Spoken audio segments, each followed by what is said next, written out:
Today we start with the topic acids. What is acids? For a long time, the term acid, base, and salt were being used to describe inorganic and organic compounds. This concept was not very clear.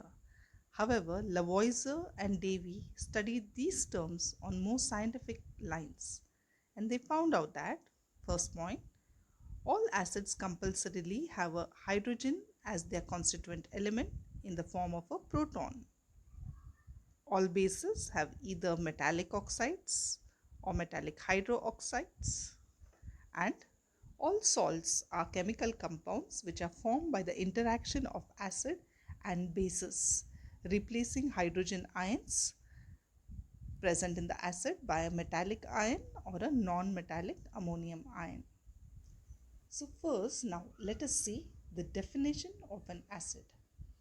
Acids are defined as compounds which contain one or more hydrogen atom and when dissolved in water produce hydronium ions as the only positively charged ion. We have seen in our last class how hydronium ions are formed. Hydronium ion is generally formed when one hydrogen ion attaches with a water molecule. So one of the most important thing here is that every acid consists of hydrogen. Hydrogen is a common element present in all acids. Now let us see classification of acids. Acids can be classified in different ways. The first one is depending on their sources. The next classification is classification of acids depending on their concentration. The third classification is the classification that depends upon the presence of oxygen in the acid. Our next classification of acids is based on its basicity. Okay, so now let us see the first type of classification, that is classification of acids depend on their sources. So acids which are classified based on their sources. So we have two types of acids here, that is organic acids and inorganic acids. Organic acids are acids which are obtained usually from plants and hence they are called organic acids. They contain carbon atom along with hydrogen atom. So one compulsory element other than hydrogen in organic acids we will find is that carbon is also present. Some of the examples of this acid are oxalic acid, COOH twice, and acetic acid, which is CH3COOH. Generally, organic acids are known to be weak acids.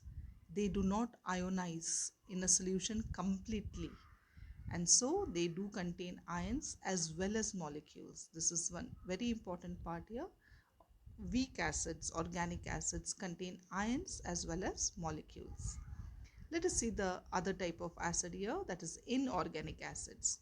They are also referred to as mineral acids. So acids which are usually obtained from minerals are known as inorganic acids. They generally do not contain carbon.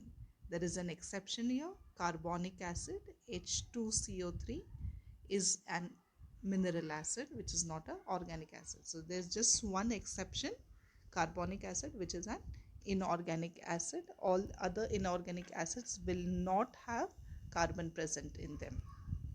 The next type of classification is the classification depending on their concentration, that is the concentration of acid. So first let us see which are the two types of acids here. They are concentrated acid and dilute acid. Very often we have heard these terms, concentrated acid, dilute acid. What do you understand by that? An acid which contains very small amount of water or no water is called concentrated acid, whereas dilute acid is an acid which contains far more amount of water than its own mass. Such acids are known as dilute acid. So what is important in the concentration of acid is the amount of water that is present in the acid defines its concentration. Now, very often we need to dilute acids. And how do we dilute acid? This is also an important question that generally comes in examinations. How to dilute an acid? In order to dilute an acid, we need to pour acid into water in small amounts, stirring constantly. Water is never added to acid as it is an exothermic process, and in this process so much heat is produced that splashing of acidic solution may occur. The container may break, or it could be even harmful to the person doing the experiment. Hence, it's always that acid is poured slowly in small amounts with constant stirring to water and not the other way around. Our next classification is based on the presence of oxygen. The acids that contain oxygen are known as oxyacids. That is, it has hydrogen as a compulsory element, and there's one more element, oxygen, which is present.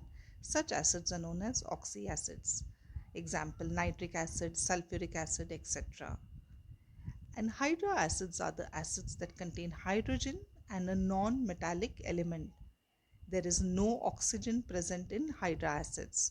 We cannot define hydroacids by acids that contain hydrogen because every acid contains hydrogen. So the definition for hydroacid will be the acid which contains hydrogen and a non-metallic element and oxygen is not present.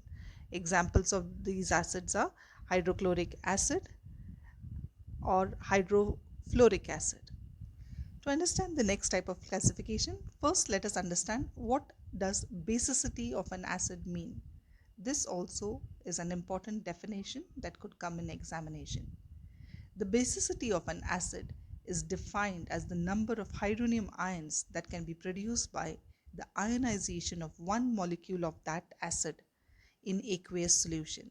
That is, whenever any acid ionizes, forms ions when it is added to water, at that time the number of hydronium ions that a particular acid can produce against one molecule of that particular acid is called its basicity. So the classification based on the basicity of acids.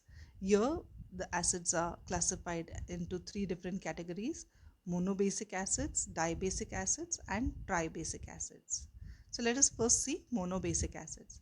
The acids which on ionization in water produce one hydronium ion per molecule of acid is known as monobasic acid.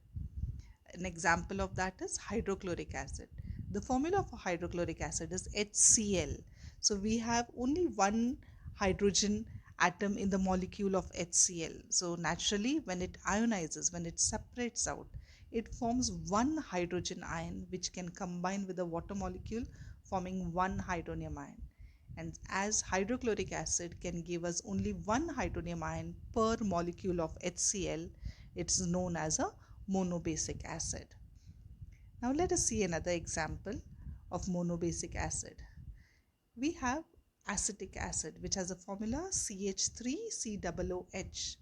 If you look at the formula, we do have four hydrogens in the entire formula.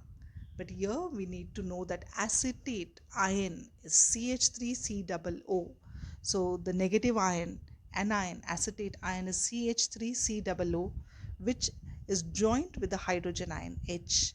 And hence whenever acetic acid will ionize, it gives out only that last H which is positively charged as a hydrogen ion which will go on to form a hydronium ion. And hence the basicity of acetic acid is 1.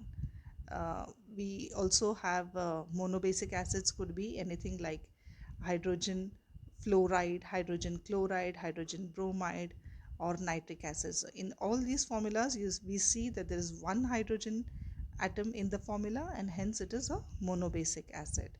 There's only an exception where acetic acid has 4 hydrogens present in the molecule, but yet it is monobasic acid. Now let us see dibasic acids. Acids which on ionization in water produce 2 hydronium ions per molecule of acid are known as dibasic acids. Examples of these are sulfuric acid, oxalic acid, sulfurous acid, carbonic acid, etc.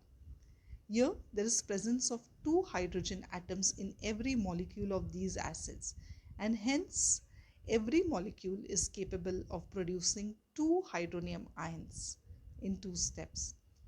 So each hydrogen sulfate atom, when it separates, it can separate, giving you one hydrogen ion and a bisulfate molecule. The bisulfate can go on to separate, forming a sulfate radical and a sulfate ion and a one more hydrogen ion. So in this way, sulfuric acid can give you two hydrogen ion in two steps, and hence it is known as a dibasic acid. So dibasic acids are the acids which can give you two hydronium ions per molecule of the acid.